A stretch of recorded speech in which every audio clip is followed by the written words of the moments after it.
Well, we heard from all the GOP candidates about how they feel about issues. How about President Obama? We're getting a little bit of a sense about how he feels about the economy. He is saying it will take more than one president to steer the U.S. economy out of the troubled waters that we're in.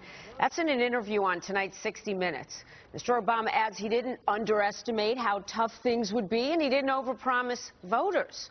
But with some polls showing a majority of Americans disapproving of the way he's handling things, are his words falling on deaf ears? What kind of difference will that interview make? Executive Director of Public Notice, Gretchen Hamel, is here, along with Fox News contributor Jamu Green, the former president of the Women's Media Center. Ladies, welcome.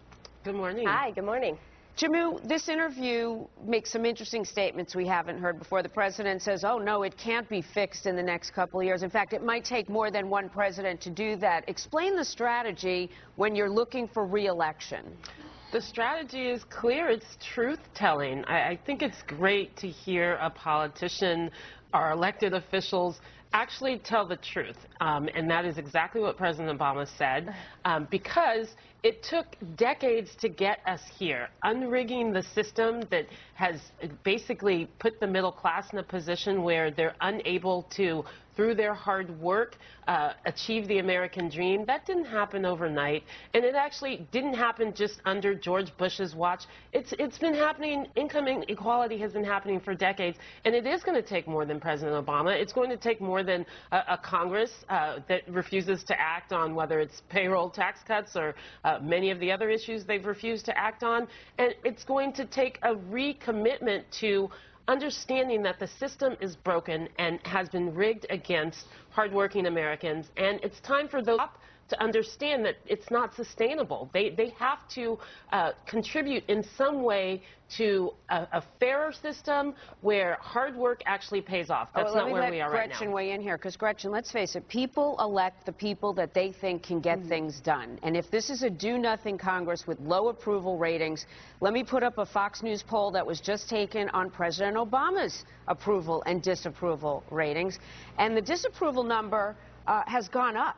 So the question is, he may not pay that much attention to polls. Maybe he would say that he doesn't. But if he is admitting that he can't get the job done in this term, will voters have the confidence that he can get the job done in the next one? And what will happen to all those members of Congress? That's absolutely right. You have to give the American public a reason to vote for you.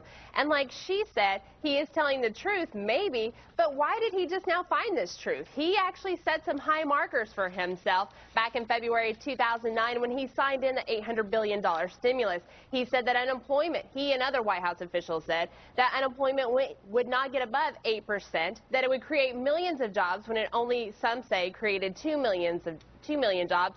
He's added $4 trillion to the debt. We've had the first downgrade in our nation's history. So, yeah, maybe it takes more than one president, but this president has kept on digging. He built on the policies that haven't made us better. And right now, you have to give the American public a reason to vote for you, especially when over 86% of them believe that this economy is not going in the right direction, and nearly 3/4 of them disapprove of the way this president is handling the economy. Well, let me go to Jamu for a second, and then Gretchen, I want you to weigh in quickly. The president says he's pretty optimistic that unemployment will come down. But if he can't get Congress to act and be the leader that we need to get it done, I'm not expressing an opinion, it's just everyone seems to vote that they're a do-nothing Congress. Someone's got to push past this, get jobs, etc. Then how will the unemployment rate go down? How will we stimulate the economy? Are you hearing things from him that convince you he'll get it done?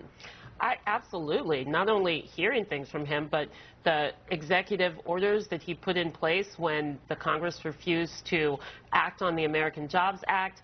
And again, long before the recession hit, hard work stopped paying off. So you're on your own economics didn't work.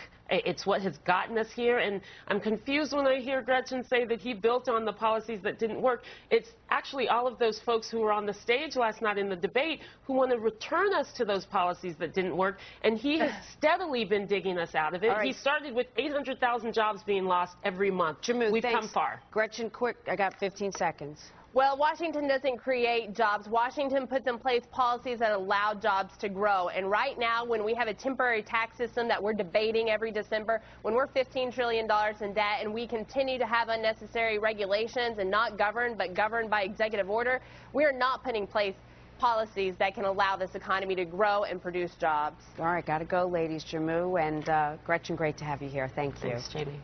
Thank you. Well, now to the Fox News.